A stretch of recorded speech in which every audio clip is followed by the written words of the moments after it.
বাঘাইছড়ি, সত্য প্রকাশে আপোষহীন।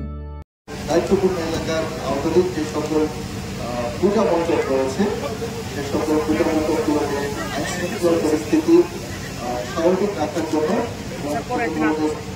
ভাইটালচক যাতে না ঘটে বা কোনো স্বার্থান্বেষী মহল যাতে কোনো ধরনের সমস্যার সৃষ্টি করতে না পারে, পূজা মণ্ডপে যাতে পূজা অর্চনা সুন্দরভাবে এবং সুস্থভাবে পরিচালনা করতে পারে সেই মর্মে আমরা আমাদের পেট্রোলিং কার্যক্রম চলমান রেখেছি।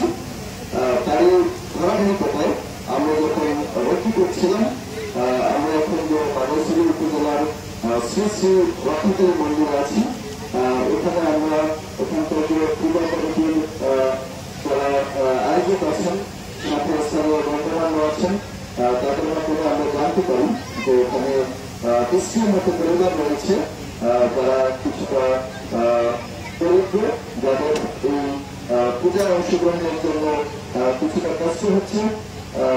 সেটা শোনার পরে আমরা চেষ্টা করেছি তো আমাদের মানুষজন 27 উপজেলার পক্ষ থেকে তাদের পাশে দাঁড়ানো। আমরা এই ডিস্ট্রিক্ট পরিবারকে, পরিবারের কর্তাকে, মুরগি, পরিবারের যে মা রয়েছেন ওনার জন্য শাড়ি এবং কিছু শুকনো খাবারের আয়োজন করেছি আমরা। যদিও এটা নিতান্ত ছোট প্রয়াস, বাট আমাদের আন্তরিকতা অনেক বেশি। আমরা আশা করব এখানে এই পূজা মণ্ডপে যারা পূজা করছেন তারা অত্যন্ত সুন্দরভাবে পূজা পরিচালনা করবেন এবং সবাই মনোরম পরিবেশে শৃঙ্খলার সহিত এই পূজা পালন করবেন। আমরা শুধু একটি কথা বলব যে পার্বত্য চট্টগ্রামের দৈনিক আলোকিত বাঘাইছড়ি, সত্য প্রকাশে আপোষহীন।